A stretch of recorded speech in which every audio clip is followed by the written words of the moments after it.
untuk merawat mengenai ingatan kita masa saja pantang mengenai dan masa puasa. masa pantang dan masa Seperti puasa. tadi kita dengar, kita akan mulai dengar pantang kita akan mulai pantang kita pada hari nanti tanggal 5 Maret Abu nanti sampai tanggal dengan 5 Maret hari Sabtu sampai dengan tanggal hari 19 Sabtu April. tanggal 19 April. Apa arti dari masa arti pantang dari dan puasa masa atau masa dan puasa puasa itu?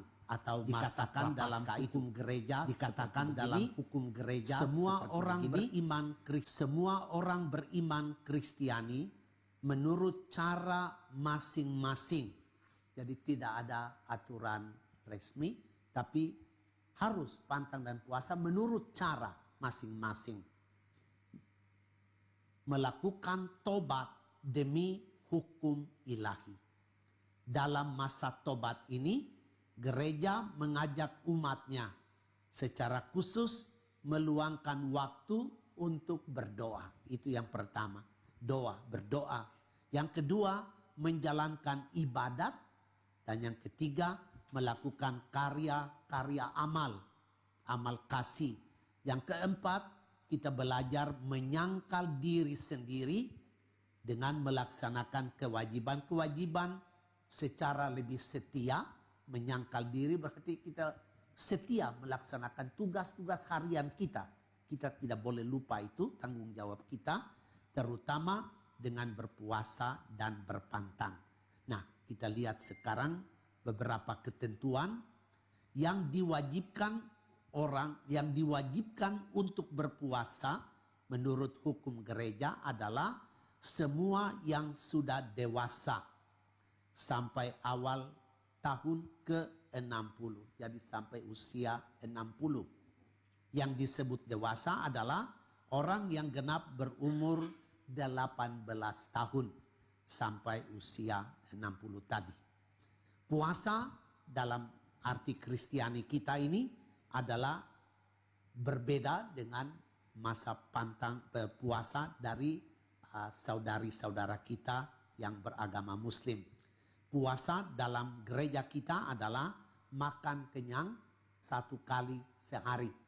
Jadi makan kenyang 1 kali sehari. Jadi ngemil-ngemilan itu buang dulu deh sementara.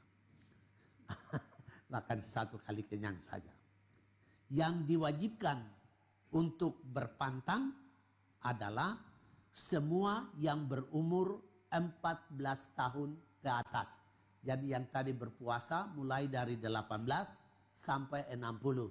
Sedangkan yang berpantang itu mulai dari 14 tahun sampai tidak ada batas, sampai mati boleh dikata.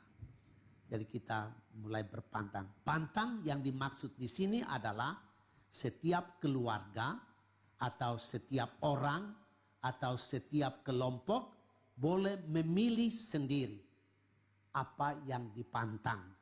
Umpamanya pantang daging, pantang garam, pantang jajan, simpan duit, nanti sumbangkan kepada orang yang susah.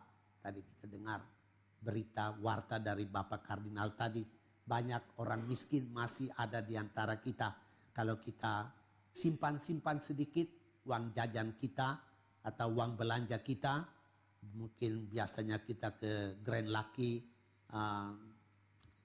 berbelanja 1 minggu sampai 3-4 juta, ya dipantangin sedikit, jadi simpan 1 juta lah untuk nanti kita berikan kepada orang yang susah.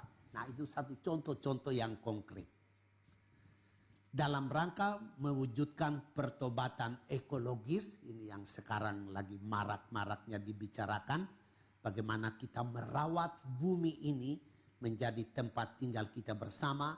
Kita juga mesti belajar untuk mengikuti gerakan-gerakan lingkungan hidup, ramah lingkungan.